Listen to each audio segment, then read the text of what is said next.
Merci beaucoup, c'est Glody les Futurs en direct du Angola Ultima Hora pour le moment. Nazabongo avec Willy Ndeke, ou Azabongo responsable, tout chargé, il y a communication, il y a conscience, il y a Fali Poupa. Ou Azabongo prévu déjà le samedi prochain, 30 août 2025, dans Luanda. Bonjour Willy Ndeke. Bonjour, bonne tarde. Merci beaucoup Willy Ndeke. Alors, tout le monde a 3 jours seulement. Il a chargé la communication. Mais ça, nous avons lancé na bâtonneuse concernant concert. To komi wapi. Ok. 3 jours. Donc, ils ont déjà mawa. Pour nous, nous sommes billets. Donc, nous avons battu notre monde façon ni au recruter. Donc, 3 jours. On dit mina au molongo.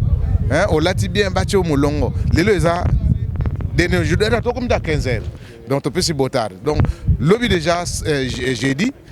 Mokonzi azoya déjà na kati aéroport Fali Poupa azoya déjà vraiment to sengi ba communicateur ba nyonso ya Luanda ya Angola donc to zala wana na aéroport koya Fali oyo alobi aoya 10 ans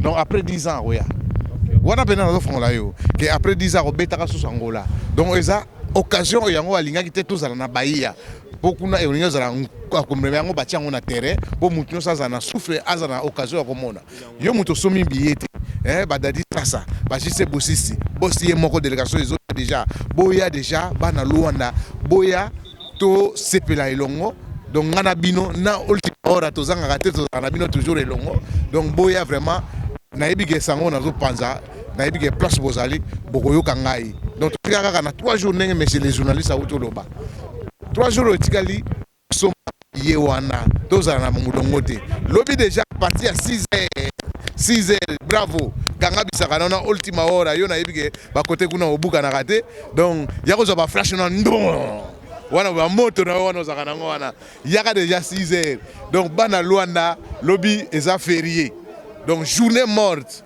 On va le pour que nous allons travailler.